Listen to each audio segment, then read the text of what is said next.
Hey guys, welcome back to my channel. Today we're going to take a look at the Gear VR. This is the Gear VR that hopefully you'll be getting if you filled up the rebate form and you're waiting for from Samsung. The actual unit itself has been around since last year and now they're basically selling for about $100. But if you got the S7 or the S7 Edge, you're able to basically pick one up for yourself for free. And I did the unboxing for you guys here not that long ago. Today we're going to take a look at the actual unit itself and talk about some of the performance that I've experienced with it.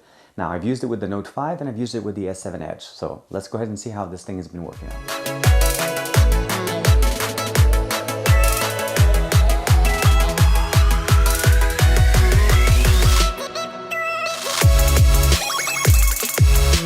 So I went ahead and did the unboxing initially when I first received this with the Galaxy S7 Edge.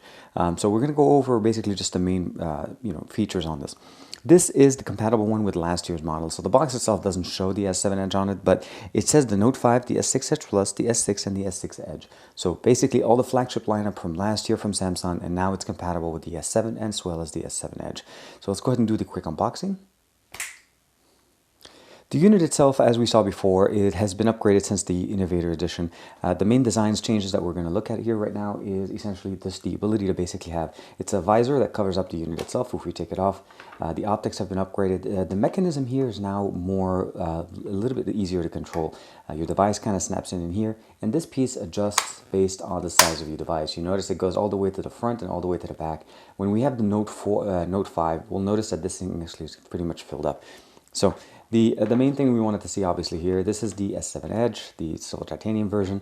All I do is basically put it in, it slides in right away, and of course it would be good if I had the mechanism opened up first, so we'll put it in right away, and it snaps in. And I don't know if you got a chance to hear that, but it made it. So because the device was unlocked, it told me to remove it, unlock it, and then insert it again. But the reason I wanted to show you guys is removing it is pretty simple. Again, you can take it off. But once you have this unit here, there's a little bit of a space here between the right and left section. This is because it's also compatible with something that's bigger than this, and there's also space on this end.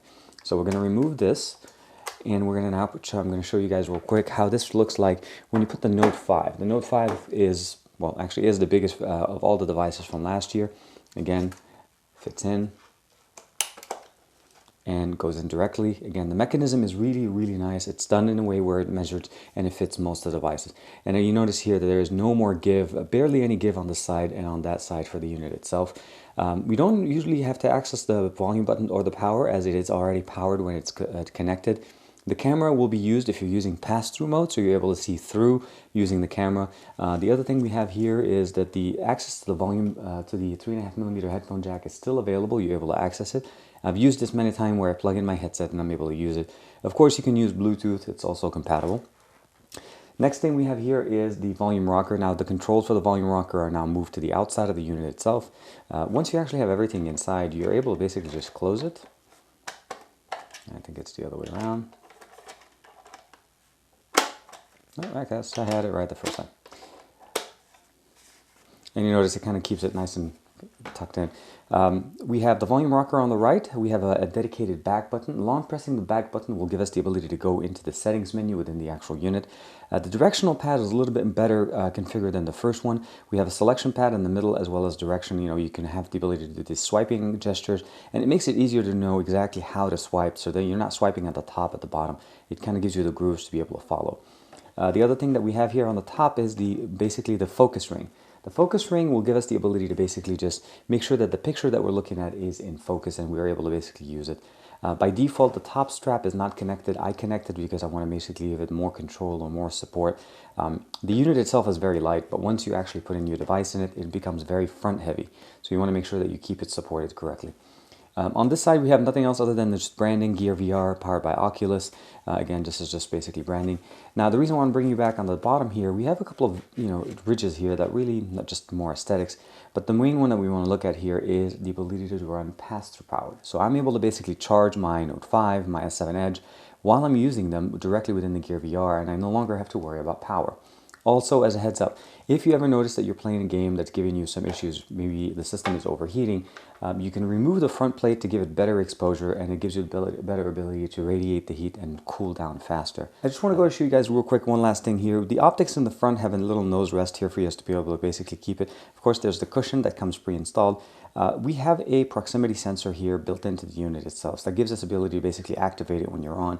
And of course, it has better optics in the sense of where you're able to use them. I am able to use this headset with my glasses, so that when I put them on, the only thing you need to be aware of is that the glasses will touch the optics, so that's one thing you cannot stop. But once you have them in, it works pretty well. Last thing I wanted to kind of show you guys, now this is a Bluetooth controller that I have from my Amazon Fire TV. You could use any other Bluetooth controller. I found that this works best when I'm using the unit itself, as it gives me ability of basically keeping my hands down. You can play most of the games that are provided with the Oculus setup, especially with the bundle from Samsung, using the D-pad, so you can just tap to fire, reload, go up and down, scrolling, and all of these things work very well, except the fact that this is on your head. So over time, your arm, or you're going to just basically get tired. So I find that a controller, a Bluetooth controller, works much better, and it looks much better with it. Definitely much better design than the first one. I like the fact that it's more ergonomic, much easier to use.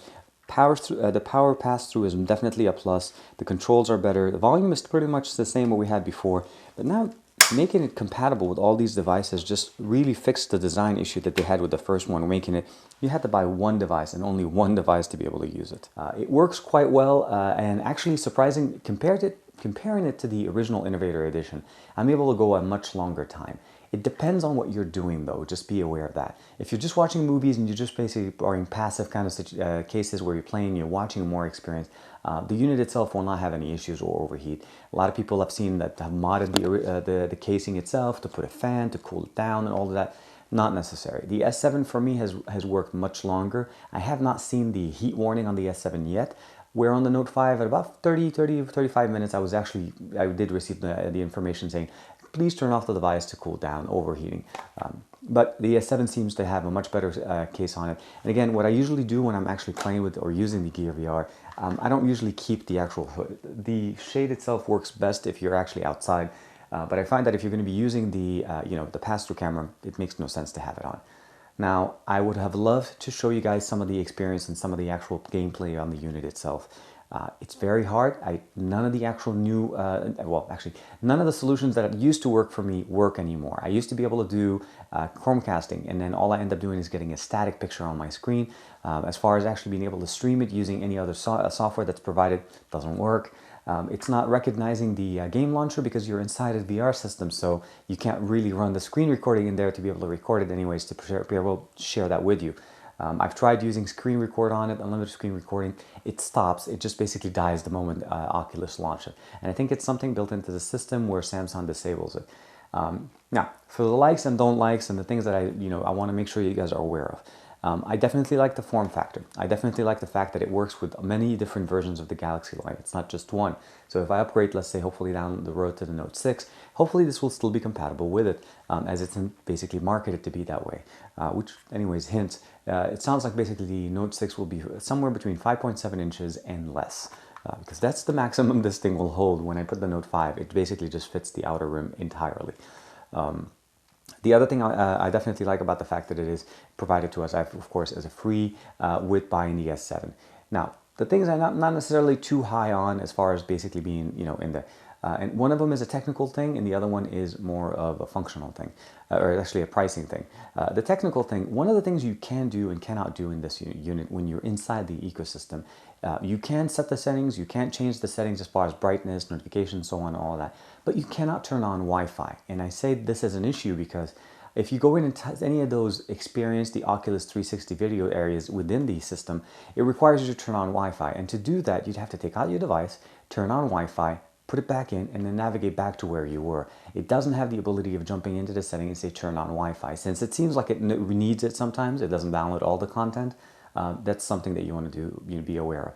Secondary, if you get the 32 gig version of the actual unit itself, and you start downloading a lot of games, you're going to run out of space.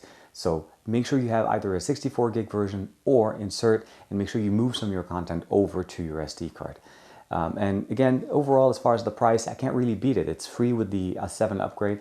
Would I have bought this thing separately? it really depends. I purchased the original one, the Innovator. I wasn't super impressed with it originally with the Note 4, mostly because of the overheating issue. And now I really find that it works quite well with the S7 Edge. So yeah, if I had tried it in the store and seen how it is, I probably would have picked it up even at $99. But again, having it for free, definitely a plus. Works very, very nice. Just make sure, unlock your device. If you don't do that, it's going to tell you. Plug it in. Pretty much. And put it on. I'll see you guys in the next one. Please like and subscribe.